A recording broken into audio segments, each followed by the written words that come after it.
In the Grand Hall of the League of Nations, a solitary figure stood before the world. It was June of 1936. This was Haile Selassie I, the Emperor of Ethiopia.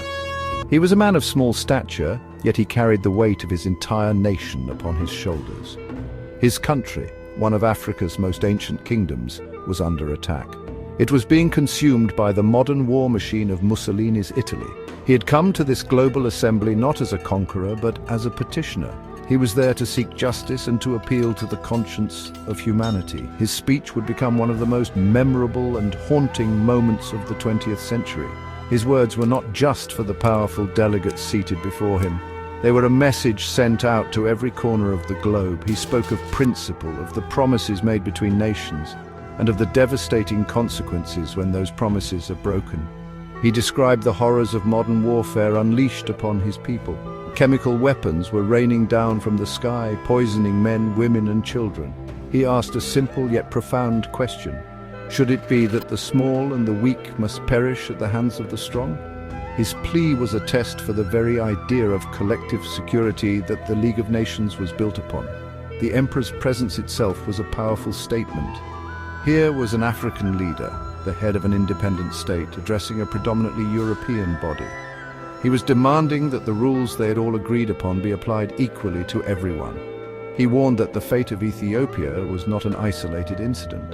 If the world stood by and allowed his nation to fall, it would set a dangerous precedent. It would mean that international law was meaningless.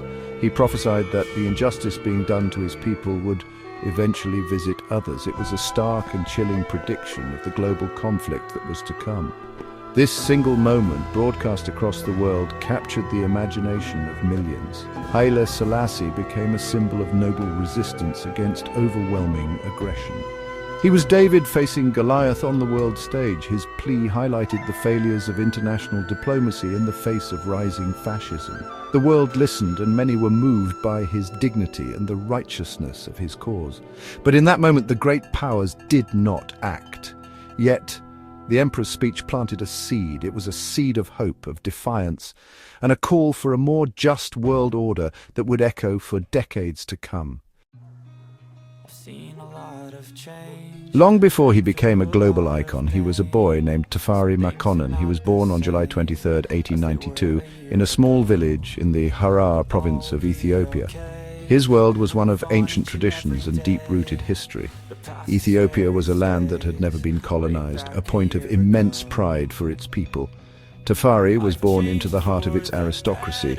His father, Ras Makonnen, was a respected general, a provincial governor, and a cousin to the reigning Emperor Menelik II. From his earliest days, the young Tafari was surrounded by the workings of power, leadership, and the responsibilities that came with noble birth. His father recognized the boy's exceptional intelligence and serious nature. He ensured that Tafari received a unique education, one that blended traditional Ethiopian learning with modern European ideas. He was tutored by Ethiopian priests who taught him the ancient Ge'ez language and the doctrines of the Ethiopian Orthodox Church. This gave him a profound connection to his country's spiritual and cultural heritage. At the same time, French missionaries were brought in to teach him about the wider world. He learned French, the language of international diplomacy, and studied history, science, and political thought from beyond Ethiopia's borders. This dual education would prove essential for the path that lay ahead. Tragedy struck early in Tafari's life. His mother died when he was just an infant, and his father, Ras Makonnen, passed away when Tafari was only 13. These losses forced the young man to mature quickly. He was placed under the guardianship of Emperor Menelik II himself, bringing him to the imperial court in the new capital, Addis Ababa. There he could observe the complex machinery of government firsthand. He watched how the old emperor balanced the power of regional nobles and managed the affairs of the state. It was a masterclass in politics, and Tafari was a diligent student. He learned the arts of patience, careful observation, and strategic thinking. Even as a teenager, Tafari was given significant responsibilities. Emperor Menelik II saw his potential and appointed him as the governor of a small province. This was a test. The young governor excelled, demonstrating a keen sense of justice and an aptitude for administration. He was later appointed governor of his home province of Harar, a position his father had once held. It was here that he began to put his modernizing ideas into practice on a small scale. He worked to improve the local administration and build up a loyal following. His competence and quiet ambition did not go unnoticed. He was clearly a rising star in the Ethiopian imperial court. The path to the throne was not a straight one for Tafari Makonnen. After Emperor Menelik II's health failed, a period of instability followed. Menelik's designated heir, Lige Iyasu, took the throne. However, Iyasu's leadership was controversial. He was seen as unpredictable, and his apparent leanings toward Islam alienated the powerful Christian nobility that formed the bedrock of the Ethiopian Empire. The country's powerful lords and the leaders of the Orthodox Church grew deeply concerned. They saw the very fabric of their ancient Christian kingdom being threatened. A change was needed to restore stability and preserve the nation's identity. In 1916, the leading nobles of Ethiopia took a decisive step. They deposed Lige Iyasu. In his place, they named Menelik II's daughter, Zuditu, as empress. However, Zuditu was a traditionalist, more interested in religious matters than in the day-to-day running of the state. The nobles understood that the country needed a forward-thinking leader to manage the government and deal with the outside world. They chose the 24-year-old Tafari Makonnen for this role. He was given the title of Ras, equivalent to a duke, and was named regent and heir to the throne. This was a delicate and complex arrangement. Empress Zuditu held the crown, but Ras Tafari held the real power. As regent, Ras Tafari began the slow and difficult process of guiding Ethiopia into the modern era. His position was not secure. He faced constant opposition from conservative factions at court who were loyal to Empress Zuditu. They resisted his reforms, seeing them as a threat to Ethiopia's ancient traditions. The regent had to move carefully, balancing his modernizing ambitions with the need to maintain political stability. He skillfully built alliances, strengthened the central government, and gradually consolidated his own power. One of his greatest early achievements was securing Ethiopia's admission to the League of Nations in 1923, a move that formally recognized its sovereignty on the international stage. The power struggle between the modernizing regent and the conservative empress eventually came to a head. In 1928, Ras Tafari pressured the empress to grant him the title of Negus, or king, effectively making him a co-ruler. This further cemented his authority. Empress Zuditu passed away in April 1930. Just 2 days later, the path was finally clear. Ras Tafari Makonnen was proclaimed Emperor of Ethiopia. On November 2, 1930, he was crowned in a magnificent ceremony in Addis Ababa. He took the regal name Haile Selassie I, meaning Power of the Trinity. He also claimed the titles King of Kings, Lord of Lords, and the Conquering Lion of the tribe of Judah, asserting his lineage from the biblical King Solomon and the Queen of Sheba. Once he was firmly on the throne, Emperor Haile Selassie I accelerated his mission to transform his ancient kingdom into a modern nation. He believed that Ethiopia had to adapt to survive in a rapidly changing world. It could not remain isolated. His vision was not to erase Ethiopia's unique culture, but to strengthen it with modern institutions and technology.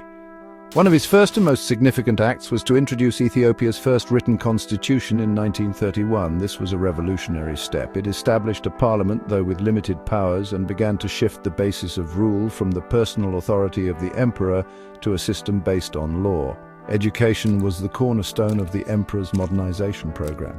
He understood that a modern state needed educated citizens and skilled administrators. He had seen the power of knowledge in his own life. He famously said, "Education is the foundation of all progress."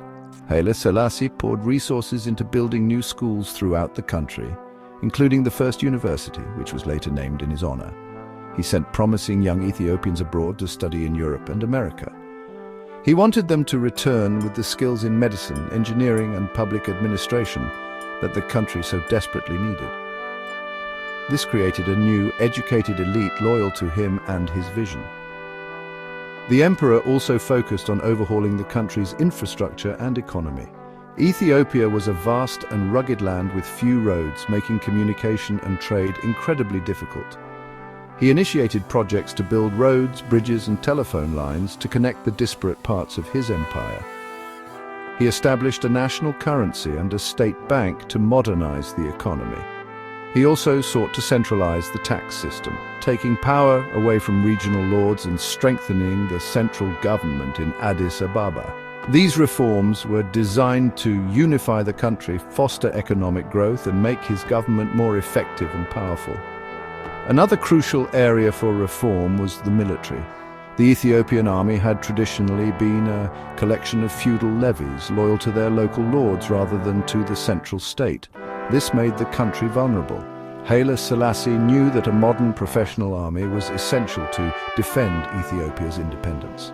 He hired foreign advisors to train his soldiers. He established a military academy to create a professional officer corps. He also began purchasing modern weapons from abroad. He was in a race against time, trying to build a military capable of defending his nation from the growing threat posed by Italy's colonial ambitions in the region. The emperor's ambitious modernization efforts were tragically cut short. In Italy, the fascist dictator Benito Mussolini dreamed of avenging a humiliating defeat Italy had suffered against Ethiopia in 1896.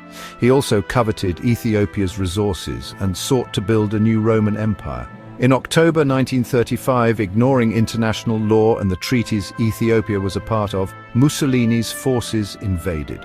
The Italian army was a formidable modern military. It possessed tanks, heavy artillery, and a powerful air force. Against this, the newly reorganizing Ethiopian army, though brave, was vastly outmatched. They fought with immense courage, but their rifles were no match for Italy's advanced weaponry. The invasion was brutal. The Italian forces showed no mercy. They targeted not only soldiers but also civilians. They bombed undefended towns and villages from the air. Most horrifically, they used chemical weapons, dropping mustard gas on Ethiopian troops and the civilian population. This was a clear violation of the Geneva Protocol, which Italy had signed. The poison gas caused agonizing burns, blindness, and slow, painful death. It was a new kind of terror, one that Ethiopia was completely unprepared for. Haile Selassie himself went to the front lines to try and rally his troops, but the technological gap was simply too wide to overcome. As the Italian army advanced on the capital Addis Ababa, Haile Selassie was faced with a terrible choice. He could stay and fight to the death, becoming a martyr but ensuring the complete destruction of his government. Or he could escape to continue the fight from abroad to become a living symbol of his nation's resistance and to plead its case to the world. He chose the latter. In May 1936, he and his family boarded a train and began a long journey into exile. It was a heartbreaking decision, but he believed it was the only way to keep the hope of an independent Ethiopia alive. It was from this position of exile that he made his historic journey to the League of Nations in Geneva. He stood before the Assembly of Nations as a sovereign leader whose country was being illegally and brutally conquered. He spoke with quiet dignity and immense moral authority. "I am here today to claim that justice which is due to my people," he declared. He described the horrors his people were enduring. He warned the delegates that if they failed to act, if they allowed this aggression to stand, then they were all doomed. "It is us today," he said. "It will be you tomorrow." His words were prophetic, but the League, paralyzed by fear and self-interest, failed to take meaningful action. After his powerful but ultimately unsuccessful plea in Geneva, Haile Selassie and his family settled in Bath, England. The years of exile were a time of great difficulty and personal sadness for the emperor. He was a king without a kingdom, a leader separated from his people. He lived in a modest home, far from the palaces of Addis Ababa. He spent his days tirelessly working to keep the cause of Ethiopia alive in the consciousness of the world. He wrote letters, gave interviews, and met with sympathetic politicians and public figures. He was a constant reminder of the failure of collective security and the injustice that had been done to his nation. While the emperor was in exile, the resistance within Ethiopia never died. Brave patriots known as the Arbanyok continued to fight a guerrilla war against the Italian occupiers. From the mountains and remote countryside, they launched raids and ambushes, making the Italian occupation costly and difficult. Haile Selassie remained their symbolic leader. His very existence gave them hope that one day their legitimate ruler would return and their country would be free once more. The emperor worked to coordinate support for these freedom fighters, ensuring their struggle was not forgotten by the outside world. He was the focal point of Ethiopian hope. The emperor's prophecy at the League of Nations began to come true. The aggression of the Axis powers was not contained. In 1939, World War II erupted in Europe. The United Kingdom, now at war with Italy, finally saw Haile Selassie as a valuable ally. The British began to actively support the Ethiopian cause. They provided military training, weapons, and logistical support for a campaign to liberate Ethiopia. In 1941, Haile Selassie flew to Sudan. There, he joined forces with the British and the Ethiopian patriots. He crossed the border back into his homeland to lead the final push against the Italian forces. On May 5th, 1941, exactly 5 years to the day after he had been forced to flee, Emperor Haile Selassie triumphantly re-entered his capital, Addis Ababa. He returned not just as a monarch restored to his throne, but as a victorious commander and a global symbol of freedom's triumph over tyranny. The crowds that greeted him were ecstatic.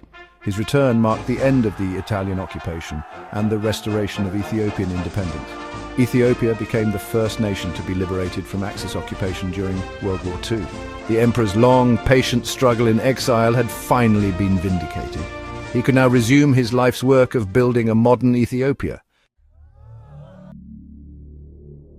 After his restoration, Haile Selassie's stature on the world stage was immense. He was seen as a senior statesman, a figure who had stood up to fascism and won. As the post-war era unfolded, a wave of decolonization swept across Africa. One by one, nations threw off the yoke of European rule and gained their independence.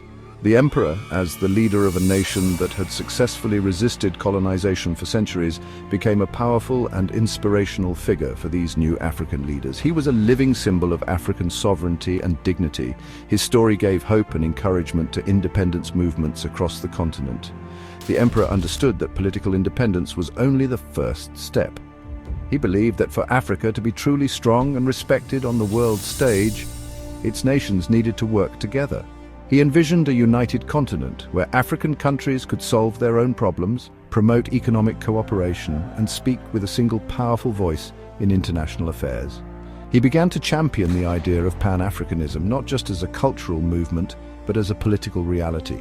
He used his considerable diplomatic skill and international prestige to bring Africa's diverse leaders together. His efforts culminated in a historic gathering in May 1963. The leaders of 32 newly independent African states came to Addis Ababa at the invitation of the emperor. In a landmark speech, he urged his fellow leaders to set aside their differences and forge a common destiny. "What we require is a single African organization," he declared, "through which Africa's single voice may be heard." He argued that unity was the key to overcoming the legacies of colonialism, poverty, and division.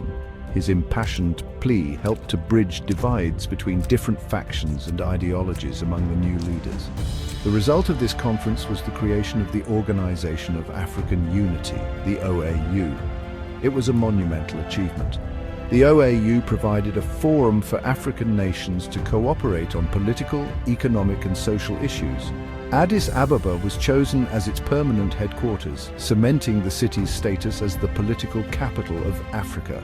Haile Selassie was widely acclaimed as the father of modern Africa for his pivotal role in its founding.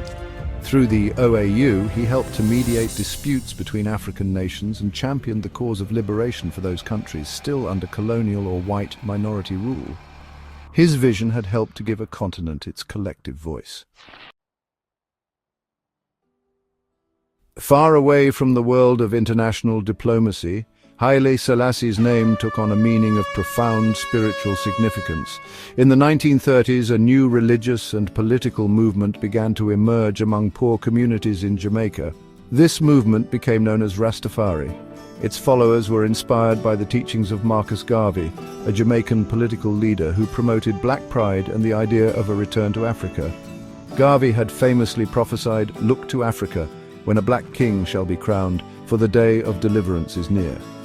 For many, the coronation of Haile Selassie I in 1930 was the fulfillment of this prophecy. Rastafarians saw Haile Selassie as much more than just an earthly king. They revered him as a divine figure, the second coming of Christ, and the living God whom they called Jah.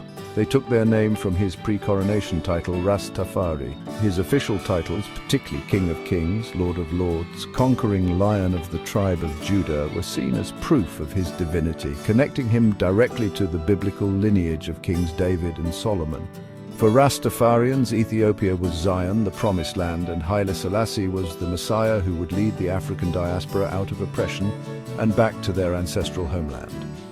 The emperor himself was a devout Ethiopian Orthodox Christian and never claimed to be divine. He seemed somewhat perplexed by the Rastafarian belief in his divinity. However, he did not reject them. In 1966, he made a state visit to Jamaica. The event was momentous. An enormous crowd of Rastafarians gathered at the airport to greet the man they considered their god. The scene was one of overwhelming passion and emotion. During his visit, he met with Rastafari elders. As a gesture of solidarity, he set aside land in Ethiopia in a place called Shashamana for members of the African diaspora who wished to repatriate to their ancestral continent. This connection elevated Haile Selassie's global image beyond that of a political leader. He became a cultural icon. The Rastafari movement, through its distinctive music, reggae, spread his name and image across the globe. Artists like Bob Marley sang of him as a figure of redemption and liberation. His face, often depicted alongside the Lion of Judah, became a powerful symbol of black pride, anti-colonialism, and spiritual resistance. Even for those who did not share the Rastafarian faith, Haile Selassie came to represent a majestic and dignified African leader, a symbol of an ancient heritage and a future of freedom. The later years of Haile Selassie's long reign were marked by growing challenges and internal discontent. While he was celebrated abroad as a venerable statesman and a father of African unity, the situation at home in Ethiopia was becoming increasingly difficult. The very modernization he had initiated had created new problems. The educated class he had nurtured began to demand faster political reforms and greater democracy than the aging emperor was willing to grant. They grew frustrated with the slow pace of change and the concentration of power in the hands of the emperor and the old aristocracy. Economic hardship also began to plague the country. A series of droughts in the early 1970s led to a devastating famine, particularly in the northern province of Wollo. Hundreds of thousands of Ethiopians perished. The imperial government was accused of trying to hide the scale of the disaster from the outside world and of being slow and ineffective in its response. Images of starving people, secretly filmed and then broadcast internationally, shattered the emperor's carefully cultivated image as a benevolent and competent ruler. The contrast between the suffering of the peasants and the lavish lifestyle of the imperial court caused widespread anger and resentment. This combination of political frustration and economic crisis created a perfect storm. Protests erupted in the capital, led by students and taxi drivers. The military, which the emperor had built up as a pillar of his power, began to mutiny over low pay and poor conditions. A coordinating committee of junior military officers, known as the Derg, gradually seized control. They were a radical, Marxist-leaning group. They skillfully used the public's anger over the famine and government corruption to systematically dismantle the emperor's authority. They arrested his officials, took over state media, and placed the emperor himself under effective house arrest within his own palace. The end came on September 12, 1974. Officers from the Derg entered the Jubilee Palace and formally deposed the 82-year-old emperor. They read a proclamation officially ending his 44-year reign and the ancient Solomonic dynasty that had ruled Ethiopia for millennia. Haile Selassie, the Lion of Judah, was quietly escorted from his palace and driven away in a small Volkswagen Beetle. He was held in confinement, and his fate remained a mystery for a time. In August 1975, the Derg announced that the former emperor had died. The official reason given was complications from surgery, but it is widely believed that he was murdered on the orders of the new military regime. The legacy of Haile Selassie I is as complex and multifaceted as the man himself. For Ethiopia, he is a figure of profound contradiction. He is remembered as the great modernizer who laid the foundations for the contemporary state. He introduced a constitution, expanded education, and built crucial infrastructure. He is also the patriot king who defended his nation's sovereignty against foreign invasion and successfully restored its independence. Yet he is also seen as an autocrat who clung to absolute power for too long, whose resistance to faster political reform ultimately led to a violent revolution that plunged the country into decades of turmoil and civil war. For the continent of Africa, his legacy is clearer and overwhelmingly positive. He stands as a giant of 20th century African history. As the leader of a nation that was a beacon of independence, he inspired countless others in their struggles against colonialism. His pivotal role in founding the Organization of African Unity gave the continent a collective voice and a framework for cooperation that endures to this day in its successor, the African Union. He is rightly remembered as a father of Pan-Africanism, a statesman who believed in and worked for a united and dignified Africa. On the world stage, Haile Selassie remains a symbol of courage and moral principle. His 1936 speech to the League of Nations is a timeless appeal for international justice and collective security. It is a powerful warning against the dangers of appeasing aggressors, a lesson that remains deeply relevant in our own time. Furthermore, through his unexpected connection to the Ras Tafari movement, his image has transcended politics. He became a global icon of black pride, spiritual resistance, and the hope for liberation from the oppression carried across the world by the powerful rhythms of reggae music.